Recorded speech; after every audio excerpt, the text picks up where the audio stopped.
할렐루야. 오늘 우리에게 주시는 생명의 양식은 창세기 35장 1절과 5절의 말씀을 가지고 의복을 바꾸라는 제목으로 주신 생명의 양식을 우리가 마음껏 나누며 먹겠습니다. 창세기 35장 1절과 5절을 읽겠습니다.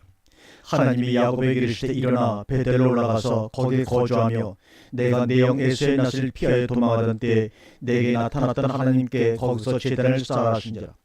야곱이 이에 자기 집안 사람들과 자기가 함께한 모든 자에게 이르되 너희 중에 있는 이방 신상을 버리고 자신을 정결케 하고 너희들의 의복을 바꾸어 입으라. 우리가 일어나 베델로 올라가자. 내 환난 날에 내 응답하시며 내가 가는 길에서 나와 함께 하신 하나님께 내가 거기서 제단을 쌓으려 하노라 하니, 그는 그들이 자기 손에 있는 모든 이방 신상들과 자기 귀에 있는 기구들을 야곱에게 주니, 야곱이 그것들을 세겜 근처 상수리 나무의 아래에 묻고 그들이 떠났으나 하나님이 그 사면 고을들로 크게 두려워하게 하셨으므로 야곱의 아들들을 추격하는 자가 없었더라. 어느 신문을 보니까 그 제목을 10년 동안 우리에게서 사라진 별이라는 제목으로 기사를 쓴 것을 보았습니다. 이것을 보면서 저는 이런 생각을 했습니다. 돈이 있어도, 권력이 있어도, 재능과 재주가 있어도 때가 되면 가야 되는구나. 모든 인생의 주인이신 하나님이 부르시면 그 부름 앞에서 거역할 인생이 누가 있겠는가 하는 생각이 들었습니다. 그러면서 한편 내게는 그런 관직도 없고, 내게는 그런 벼슬도 없고, 내게는 큰 재물도 없고 재능도 없는데 하나님께서 왜 나를 이 세상에 남겨두셨는가? 무엇인가 하나님이 기대하는 것이 있어 2017년을 보내게 하시고 새로운 한 해 2018년을 맞이하게 하신 것 아닌가? 다시 한번 하나님께 영광을 돌리며 은혜 가운데 하나님의 뜻을 이루며 살아갈 수 있는 기회를 주신 것에 감사하기도 하지만 어깨도 무거운 것이 사실입니다. 2017년 우리들을 힘들게 했던 일보다는 나에게 새로운 기회를 주신 하나님을 바라보면서 원망하고 아쉬워하기보다는 하나님께서 나를 남겨두시고 새해를 주신 하나님의 놀라운 은총을 바라보며 감사의 조건을 헤아리며 새해를 맞이하는 우리가 되어야 하지 않겠습니까? 우리 곁을 떠난 이 위대한 사람들을 보면서 저는 이런 생각을 했습니다. 대통령을 했던 사람, 국무총리를 했던 사람, 법관을 했던 사람, 가수를 했던 사람, 연기를 했던 사람, 시를 썼던 사람, 기업을 경영했던 사람, 이들도 결국 한 사람의 인생처럼 하나님 앞에 올라가면 그분 앞에 서게 될 것입니다. 하나님께서 이들에게 무엇을 물으실까요? 너는 대통령을 지냈으니 천국에 들어가라, 그렇게 말씀하실까요? 너는 노래를 잘했으니, 너는 연기를 잘했으니, 너는 시를 잘 썼으니, 너는 돈을 많이 벌었으니 너는 천국에 들어가라, 그렇게 과연 말씀하실까요? 그렇지 않을 것입니다. 우리 주님께 찾는 것은 이들 속에 예수 그리스도가 있느냐, 그들 속에 하나님의 사랑이 있느냐, 내가 나를 믿음의 주로 고백하는 믿음의 말씀이 있느냐, 내가 이 땅에서 하나님의 백성, 하나님의 자녀로 살았느냐, 하나님은 그걸 찾고 물으실 것입니다. 비록 우리들이 벼슬이 없어도, 우리가 가진 재물이 없어도, 우리가 가진 재능과 재주가 없고 노래를 잘하지 못한다 해도 우리 안에 예수 그리스도 말씀이신 그 믿음이 있었다면 하나님께서는 우리를 보시고 너는 내 자녀다, 너는 내 것이라고 말씀해 주실 것입니다.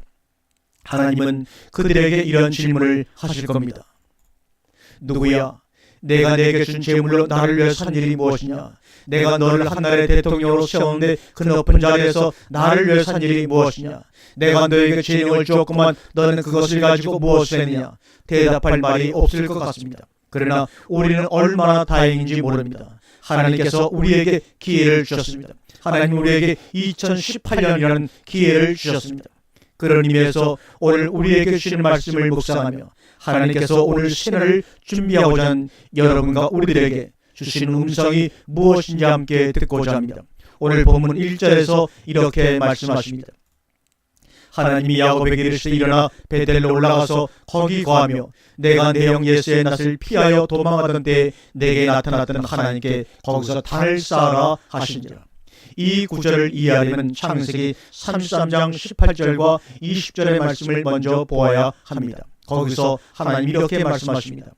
야곱이 밧담 아래에서부터 평안히 가나안 땅 세겜성에 이르러 성 앞에 그 장막을 치고 그 장막 친 밭을 세겜의 아비 하몰의 아들들의 손에서 은 100개로 사고 거기 단을 쌓고 그 이름을 엘로에 이스라엘이라 하였더라. 이 말씀을 한마디로 정의한다면 세겜을 떠나서 베델로 올라가라고 하는 하나님의 음성입니다. 이 두 구절을 연결하면 어떻게 됩니까? 야곱은 밧담 아람에서 약 20년에 가까운 세월을 살았습니다. 눈이 어두운 아버지와 형 에서를 속이고 죽음을 피해서 온 것이 바로 밧담 아람이었습니다.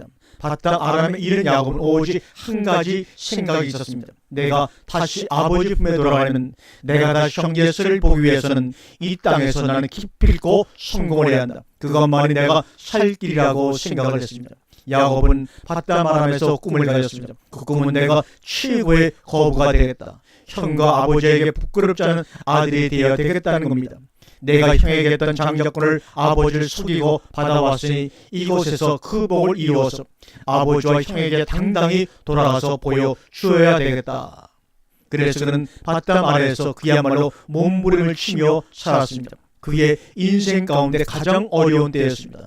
삼촌에게 속임을 당하고 배반을 당합니다. 먹지 못하는 추위와 굶주림이 그에게 엄습해옵니다. 그에게 쉴만한 장막 하나 없습니다. 그는 양떼들 틈에서 이슬을 맞아가며 20년의 세월을 살았습니다. 성공하기 위해 몸부림을 쳤습니다. 육신적인 고통도 어렵지만 이 시절 야곱의 몸에 찾아오는 무서운 고통이 있습니다. 그것은 다름 아닌 아버지를 속였다는 죄책감과 형을 속였다는 죄책감이 그의 마음을 누르기 시작합니다. 그러면서도 마음 한구석에 생기는 것은 이것들을 다 내가 만회하기 위해서는 내가 거부가 되어야 되겠다, 최고가 되어야 되겠다는 겁니다. 여러분, 안타깝게도 그것이 밧담 아람에서의 야곱의 신앙적인 목표가 되었습니다. 그리고 그의 신앙적인 행위는 계속되었습니다. 하나님을 찾고 하나님께 기도합니다. 하나님을 사랑한다고 고백합니다. 그러나 그 신앙의 이유와 목적과 그 결과가 하나님께 있는 것이 아니라 안타깝게도 야곱의 꿈에 있었다는 겁니다. 내가 여기서 최고가 되어야 되겠다. 내가 여기에서 부를 이루어야 되겠다. 그것이 야곱에게 있어 밧담 아람의 신앙적인 목표였습니다.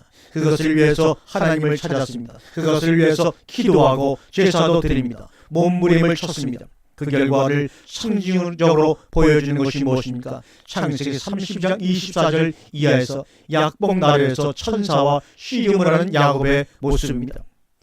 여러분들에게는 이 약복나루와 같은 하나님과의 씨름의 시간이 있었습니까? 이런 신앙적인 몸부림을 쳐보았습니까?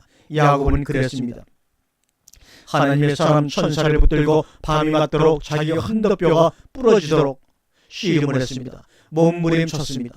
신앙적으로 야곱을 따라갈 수가 없었습니다. 그의 근성이 대단하지 않습니까?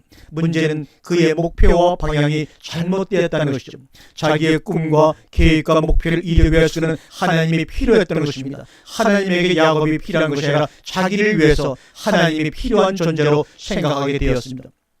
여러분들의 신앙적인 목표는 무엇입니까? 여러분들에게 하나님이 어떤 의미에서 필요합니까?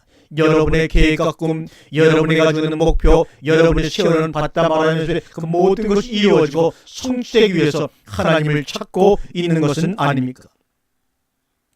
17세기를 지나면서 칸트라는 분이 우리에게는 더 이상 하나님은 필요 없다고 선언을 했습니다. 이 세상은 잘 만들어진 시계와 같다라고 말을 했습니다. 그래서 그 시계를 만든 분이 누구인지는 모르지만 태엽을 감아 놓았는데 이 세상은 만든 사람이 없이도 시계 스스로가 돌아갈 수 있다고 생각을 한 것입니다. 더 이상 이 세상 인간에게는 인간을 만든 사람이 어디에 있는지는 모르지만 신이 누군지는 모르지만 그가 더 이상 필요가 없다는 것입니다. 인간의 문제는 우리가 이제 해결할 수 있다는 겁니다. 세상의 문제는 세상에게 맡겨진 것이 창조주가 필요 없고 신이 필요 없고 하나님이 필요 없다는 것입니다. 우리는 우리끼리 살아갈 수 있다는 것입니다. 그러면서 칸트가 말을 합니다. 만약에 우리에게 신이 필요하다고 한다면 그것은 우리들이 요청할 때, 우리가 필요로 할 때 신이 필요할 뿐이지 신이 우리의 삶의 목적은 아니라고 얘기했습니다. 이것을 가리켜서 현대신, 이신론이라고 이야기를 합니다. 이때부터 이성주의와 계몽주의가 탄생을 했습니다. 그리고 역사 가운데서 하나님을 몰아내는 작업이 이루어지게 되었습니다. 내 꿈만 이루어질 수 있다고 한다면 어떠한 신이라도 괜찮다 이런 말입니다. 하나님이 아니어도 좋다, 우상이어도 좋다, 그것이 어떤 신이든 내 꿈과 목표를 이룰 수 있다고 하면 나는 어느 신이든 상관하지 않겠다 이 말이요. 이 바담 아람에서의 내 꿈과 계획을 이룰 수만 있다고 한다면 나는 어떠한 것도 그것을 나의 신으로 받아들이겠다는 것입니다. 바담 아람에서의 야곱에 있어서의 하나님은 오늘 이 시대를 살아가는 현대인들에게 있어 이성의 신과 크게 다르지 않습니다. 야곱이 그 꿈을 가지고 바담 아람에 살았는데 20년의 세월 동안에 거부가 되었습니다. 그러나 풀리지 않는 몇 가지 문제가 있었습니다. 삼촌 라반과의 관계가 해결되지 않았습니다. 형 에서와의 무거운 마음의 짐이 벗겨지지 않았습니다. 하나님께서 야곱에게 말씀합니다. 너는 이곳을 떠나 베들로 가라. 너의 출생지로 가라. 너의 고향으로 가라. 너의 본향으로 가라. 하나님이 주시는 말씀의 음성이 무엇입니까? 야곱아, 너의 잘못된 신앙의 목적을 해결하고 바른 신앙과 믿음을 가져라. 내게 돌아오라. 하나님께서 베델로 올라가라고 말씀합니다. 내가 처음 하나님을 만났던 그 장소, 너는 초심을 회복하라. 그래서 야곱이 출발했습니다. 그리고 이른 것이 오늘 본문에 나오는 세겜이라고 하는 곳입니다. 세겜에 이르기 전에 이 야곱에게 많은 문제들이 해결되었습니다. 32장에서는 약복 나루에서 천사와 씨름을 하고 하나님으로부터 너는 이제 야곱이라고 하지 말고 이스라엘이라 하는 하나님의 음성을 들었습니다. 하나님의 신비를 체험을 한 것입니다. 그리고 그 전에 어떤 일이 일어납니까? 삼촌 라반이 야곱을 죽이려고 할 때 이 야곱과 삼촌 라반 사이에 있었던 짐을 관계 때문에 있었던 모든 문제들이 해결이 됩니다. 화해가 이루어집니다. 그리고 그것에 돌을 세고 이제 너와 나 사이에 대대로 후손과 언약을 맺자. 이제 너와 나와의 관계는 사랑의 관계이다. 문제가 해결이 됩니다. 여러분, 더 놀라운 것은 세겜에 있는데 누가 찾아옵니까? 형 에서가 찾아옵니다. 그가 찾아와서 동생의 목을 끌어안고 입을 맞추며 이야기합니다. 너는 나의 사랑하는 동생이라. 나는 너에게 아무런 원한이 없다. 야곱이 이야기합니다. 형님, 저에게 원수를 갚지 않으시렵니까? 저를 죽이지 않으시렵니까? 내가 너를 왜 죽이느냐? 너는 나의 동생이다. 사랑의 관계가 회복이 되었습니다. 물질로 거부가 되었습니다. 마음의 무거운 짐들이 다 벗겨졌습니다. 삼촌과의 관계가 해결이 되었습니다. 하나님의 신비한 음성도 들었습니다. 바담 아람에서 꿈꿨던 야곱의 모든 기도 제목, 야곱의 신앙적인 목표가 세겜에서 완벽하게 이루어진 것입니다. 그때 야곱이 선택한 것이 무엇입니까? 이제 나는 더 이상 앞으로 나아갈 필요가 없다. 하나님께서는 야곱에게 너는 베델로 올라가라. 너의 처음 신앙을 회복하라. 내가 너를 처음 만났을 때 그 약속을 회복하라. 내 믿음을 회복하고 내 속에 초심을 회복하라고 하는 하나님의 음성을 더 이상 그는 떠올리지 않았습니다. 내 모든 것이 해결되었는데, 내가 가졌던 신앙적 목표가 이루어졌는데 베델로 올라갈 필요가 무엇인가? 이 땅이어도 좋다. 내 꿈이 이루어진 이곳에서 나는 장막을 치고 살겠다고 야곱은 그렇게 잘못된 생각을 합니다. 야곱이 그렇게 결심을 합니다. 그리고 세겜 사람들에게 그 땅을 우리에게 팔라고 이야기합니다. 그리고 자기가 장막을 쳤던 그곳을 은 100개를 주고 값을 치르고 삽니다. 그때 당시는 금보다 은이 더 귀하게 여겼던 때입니다. 은 100개는 지금으로는 몇 억이 되는 어마어마한 큰 돈입니다. 값을 지불하고 베델로 가야 할 사람이 세겜에다가 자기의 거주지를 세우게 됩니다. 사랑하는 성도 여러분, 우리의 신앙적 목표가 잘못되면 우리의 신앙이 그 자리에 멈추게 됩니다. 우리의 신앙적 비전과 꿈이 내게 있으면 사탄은 우리의 꿈과 계획을 이루어주고 우리의 신앙을 그곳에 머무르게 합니다. 그리고 퇴보하게 합니다. 그리고 그때부터 사단의 전략은 우리의 가정과 영혼 속에 교묘하게 들어와 우리의 심령과 영혼을 죽이기 시작합니다. 나는 더 이상 나갈 필요가 없습니다. 이 세겜이 내게는 하나님이 약속한 베들보다 더 좋은 것입니다. 은 100개는 어마어마한 돈을 치르고 세겜 땅을 샀습니다. 그런데 거기에서 어떠한 일이 일어납니까? 야곱의 딸 유일한 외동딸 디나가 세겜의 자녀들에게 수치를 당하고 맙니다. 그리고 그 원수를 갚기 위해서 야곱의 12아들들이 하물과 그 자녀들에게 수를 걸어가지고 그 온 가족 남자들 전부 다 죽여버리고 맙니다. 그리고 거기에서 온 세계 사람들에게 반역을 당하여 더 이상 야곱이 살 수 없게 되었습니다. 하나님이 약속한 그 땅, 하나님이 계시하는 그것으로 올라가지 않으면 우리 눈에 보이는 아무리 좋은 것이라고 할지라도 그곳에서 믿음의 사람이 멈추게 되고 신앙이 멈추게 되면 그때부터 수치를 당하게 됩니다. 우리가 살아가는 것은 믿음으로 살아가는 것이지 우리가 가지고 있는 세상 것 가지고 살아가는 것이 아닙니다. 그것으로 살려고 하다가는 수치를 당합니다. 그것 때문에 우리들의 자녀들이 망가질 수가 있습니다. 그것 때문에 우리 가정이 파괴될 수가 있습니다. 우리는 오직 믿음으로 사는 사람들입니다. 멈춰서는 안 됩니다. 그때 하나님께서 야곱에게 말씀하십니다. 그것이 바로 오늘 본문의 말씀입니다. 야곱아, 너는 베델로 올라가라. 너는 세겜의 집이 아무리 좋아 보여도 반드시 베델로 올라가라고 주님이 말씀합니다. 여러분, 베델의 뜻은 하나님의 집이란 뜻 아닙니까? 우리는 세겜의 집을 떠나야 합니다. 세상의 꿈을 꾸는 집을 떠나야 합니다. 나의 꿈과 계획의 집을 떠나야 합니다. 그리고 새로운 집을 찾아가고 입어야 합니다. 하나님의 꿈과 계획과 약속의 말씀이 우리의 집이 되어야 합니다. 그래서 우리는 온전한 하나님의 집 성전이 되어야 합니다. 그것을 향해 가야 합니다. 세겜은 2017년도 우리의 집이었고 우리의 꿈이었고 우리의 비전이었습니다. 하나님은 지금 2017년의 집 세겜을 떠나라고 말씀하십니다. 2017년 너희가 가졌던 계획, 그것은 세겜의 꿈에 불과하다. 2017년 내가 가졌던 인간적인 모든 게 그것에서 떠나라고 얘기합니다. 여러분들이 가지고 있었던 바담 아람의 그 꿈을 버리셔야 합니다. 그것은 더 이상 하나님이 여러분에게 주신 꿈이 아닙니다. 2018년도에는 하나님이 주신 새로운 집 베델로 올라가는 하나가 되시기를 주님의 이름으로 축원합니다. 바담 아람에서 성공하는 것이 야곱의 꿈이 아닙니다. 변화된 이스라엘의 꿈이 우리에게 있어야 합니다. 여러분, 우리가 살아가면서 나의 꿈과 계획이 이루어지지 않아도 괜찮습니다. 그것을 가지고 주님은 우리를 결코 탓하지 않습니다. 우리가 대통령이 못 되어도 탓하지 않습니다. 우리가 국무총리가 되지 못해도 하나님 우리를 탓하지 않습니다. 우리가 대형교회 목사가 되지 못해도 우리를 탓하지 않습니다. 우리가 뛰어난 탤런트가 되지 않아도 탓하지 않습니다. 뛰어난 예능인이 못 되어도 탓하지 않습니다. 뛰어난 기업인이 되지 못해도 탓하지 않습니다. 그러나 하나님의 꿈과 비전과 계획은 우리 안에서 반드시 이루어져야 합니다. 베델로 가기 위해서 야곱의 가족들이 해야 할 일이 있었습니다. 2절과 4절의 말씀입니다.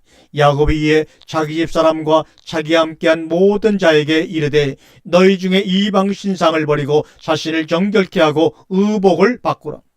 그들이 자기 손에 있는 모든 이방 신상과 자기 귀에 있는 고리를 야곱에게 주는지라. 야곱이 그것들을 세겜 근처 상수리나무 아래에 묻고, 야곱의 가족들이 세겜을 떠나기 전에 할 일이 있습니다. 자기 손에 있는 모든 이방 신상들을 세겜 상수리 나무 아래 묻었다고 이야기합니다. 그것은 다름 아닌 그동안 야곱의 손을 지배하고 있었던 욕심과 속임수와 황금을 세겜 땅에 묻어버린 것입니다.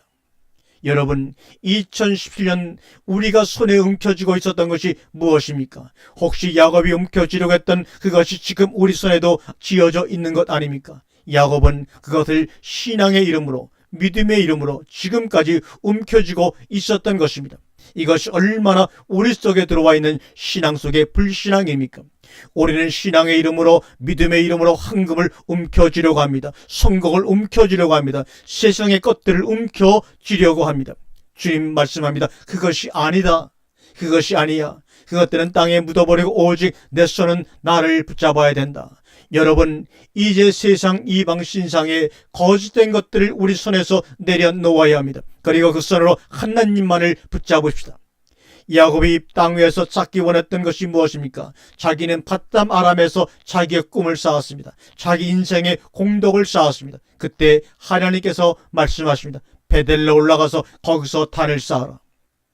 여러분들은 여러분들의 가정과 여러분들의 삶에 무엇을 쌓기를 원하십니까? 혹시 야곱이 자기 가정과 자기 생활 속에 쌓기를 원했던 그것을 우리도 쌓기를 원하십니까? 하나님은 말씀하십니다. 그것들이 아니다. 그것들이 아니야. 내 손에 붙잡았던 것들을 내려놓고 내가 원하는 것을 쌓아라. 너는 베델로 올라가 단을 쌓아라. 사랑을 쌓아라고 말씀합니다. 하나님의 공의를 쌓는 것입니다. 진리를 쌓는 것입니다. 하나님의 말씀을 쌓으라고 말씀합니다. 내가 원하는 것이 아니라 하나님이 기대하시는 것을 쌓으라는 겁니다. 자기 귀에 있는 고리를 버리라고 말씀하고 있습니다. 우리 귀에 붙어서 우리의 신앙의 길을 어둡게 하는 것들이 무엇입니까? 말씀의 길을 어둡게 하는 것을 버려야 합니다. 선입견, 불평, 불만, 시기, 질투, 교만, 게으름, 이러한 귀고리들이 우리 귀에 붙어서 우리의 말씀의 길을 어둡게 합니다. 여러분, 지금 내 귀에 붙어 있어서 하나님의 말씀을 듣지 못하게 하는 것이 무엇입니까? 혹시 내 감정이 하나님의 말씀을 듣지 못하도록 헛된 귀걸이의 역할을 하는 것 아닙니까? 혹시 내 욕심이 내 귀에 붙어서 하나님의 음성이 들려오지 못하도록 하고 있지는 않습니까? 그동안 살면서 생겼던 내 영육간의 많은 상처들, 아픔과 고통과 슬픔과 눈물과 그리고 염려와 걱정들이 지금 내 귀에 붙어서 하나님의 말씀이 내 영혼 속에 들어오지 못하도록 방해하고 있는 것은 아닙니까? 하나님은 지금 우리에게 말씀하십니다. 그것들을 떼어내어 세겜에 묻어버리라고 말씀합니다. 2017년 우리를 눈물나게 하고 우리에게 상처를 주고 우리를 견딜 수 없는 외로움과 고독 가운데 몰아넣었던 그것들을 2018년도 허락하신 이 시간에, 이 말씀을 듣는 시간에 저와 여러분을 향하여 하나님을 말씀하십니다. 그것들을 모두 다 세상에 묻어버리라고 말씀하십니다. 사람과 사람 사이에 있었던 원망도 내려놓고 내 안에 있는 상처와 슬픔도 내려놓고 나를 알아주지 않아 생겼던 섭섭함도 내려놓고 물질 때문에 자녀 때문에 부모 때문에 울며 힘들었던 것도 다 내려놓고 이러한 모든 것들을 지금 다 내려놓으시기를 바랍니다. 그리고 우리가 가지고 가야 할 것들이 있습니다. 그것이 무엇입니까? 오늘 본문에 의복을 바꾸라고 그랬습니다. 이제 우리는 하나님이 주시는 신령한 옷, 말씀의 옷, 기쁨의 옷, 감사의 옷을 입고 2018년도를 보내시며 풍성하게 이루어야 할 것입니다.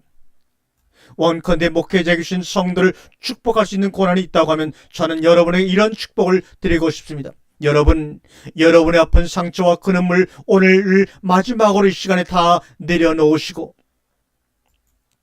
여러분의 남은 생에는 기쁨만이 넘치고 감사만이 넘치고 하나님께서 여러분의 가정과 미래와 여러분의 자녀와 생활을 축복해 주시기를 주님의 이름으로 축복합니다. 하나님은 작정하시고 계획하시고 계십니다. 여러분들에게 복 주시기로, 더 좋은 것을 주시기로, 바담 아람에서 야곱이 누린 것보다 더 좋은 것 하나님께서 여러분에게 그것을 주시기로 결정하신 것입니다. 그것이 무엇인지 궁금하지 않으십니까? 하나님이 우리에게 주시는 놀라운 응답입니다. 5절입니다. 그들이 발행하였으나 하나님이 그 사면 고울들로 크게 두려워하게 하신 거로 야곱의 아들들을 추격하는 자가 없었더라. 예, 그렇습니다. 여러분들이 2018년 베델을 향하여 나아갈 때 하나님께서 이 땅 모든 사면 고울들로 크게 두려워하게 하신 거로 여러분을 괴롭히던 모든 것들이 더 이상 추격하지 못하게 하시겠다고 말씀하고 있습니다.